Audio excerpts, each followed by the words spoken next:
सम्मान बिकता है। घर में छोटी बहू का गृह प्रवेश हुआ और उसके साथ उसके दहेज का भी, जिसे देखकर हर किसी की आंखें फटी की फटी रह गईं। जब से छोटी बहू के साथ इतना दहेज और कार को देखा है, तब से सास ससुर के पैर जमीन पर ही नहीं पड़ रहे हैं। बड़े गर्व से लोगों को बता रहे हैं कि छोटी बहू दहेज में कार लेकर आई है। रमन एक व्यापारी है। उसके घर में उसकी पत्नी नैना, बड़ा बेटा सुनील और उसकी पत्नी रिया है। छोटा बेटा रवि, जिसका कल ही रमा के साथ विवाह हुआ है। दोनों साथ में एक कंपनी में काम करते थे। वही दोनों ने एक दूसरे को पसंद किया और अब दोनों विवाह बंधन में बंध गए हैं। जब से इतना दहेज देखा है, नैना अपनी बड़ी बहू रिया को कुछ न कुछ सुना देती है और वह उसे तो वैसे भी सब कुछ सुनने की आदत हो चुकी थी।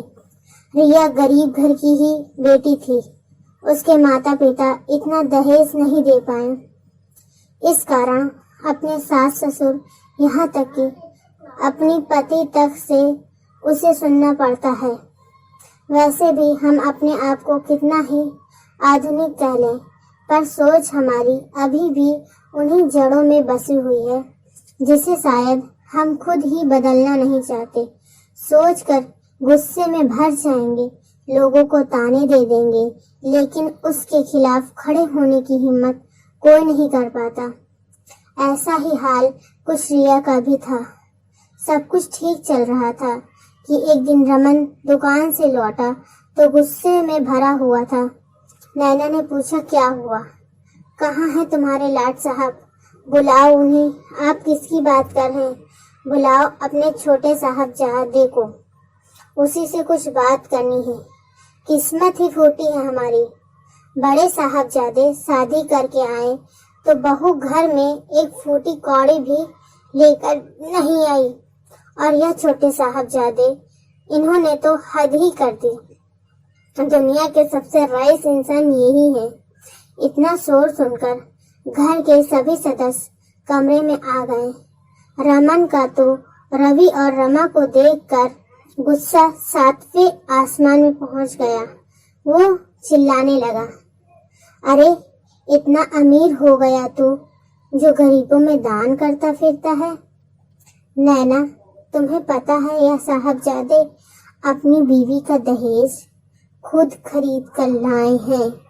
रमा के परिवार ने कुछ नहीं दिया। उसके लिए इसने लोन तक लिया है। हे भगवान, इतना बड़ा धोखा!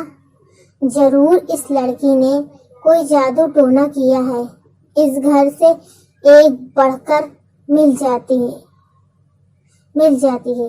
जरूरत ही क्या थी इससे शादी करने की? पता नहीं लोगों की औकात नहीं होती है देने की, तो बेटियों की शादी करने को क्यों तैयार हो जाते हैं। अपने जाल में फंसा लिया मेरे बेटे को।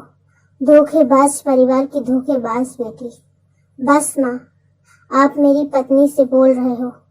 मैं भैया नहीं हूँ जिनके सामने आप उनकी पत्नी की बेइज्जती करते रहे और वह चुपचाप खड़े रहे। हाँ, मैंने दहेज खरीदा है, क्योंकि शायद आप लोगों की नजर में दहेज से ही एक औरत का मान सम्मान होता है। इसलिए उसके मान सम्मान के लिए मैंने यह सब किया। अच्छा हुआ आपको पता चल गया। जब सम्मान बिकता है तो उसे खरीदने में क्या हर्ज है। अब आप लोग खुद फैसला कर लीजिए। इज्जत दोगे तो इज्जत मिलेगी, नहीं तो हम हमारा कहीं और बंदोबस्त कर लेंगे। अपने बेटे के मुंह से ऐसी बातें सुनकर ना तो रमन के पास बोलने के लिए कुछ था और ना ही नैना के पास। दोनों मुख दर्शक होकर एक दूसरे को सिर्फ देख रहे थे, लेकिन लालची लोग एक दूसरे को सिर्फ देख रहे थे। लेकिन लालची लोग इतनी जल्दी हार मान जाएं, हो ही नहीं सकता। आखिर रवि और रमा को अपना बंदोबस्त कहीं और ही करना पड़ा। बेटा बहू तो गए ही गए, साथ ही वो सामान भी चला गया जिसके लालच में फूले नहीं समा रहे थे। आज भी बहुत से गरीब बेटियां इसलिए अपने माता पिता के घर में बैठी हुई हैं कि उनके पास दहेज देने के लिए नहीं है। तो आप सभी लोगों से निवेदन है कि अगर आप अपने बेटे की शादी करें तो गरीब परिवार की बेटी से करें, ताकि वो गरीब लड़कियां भी अपना घर परिवार बसा सके।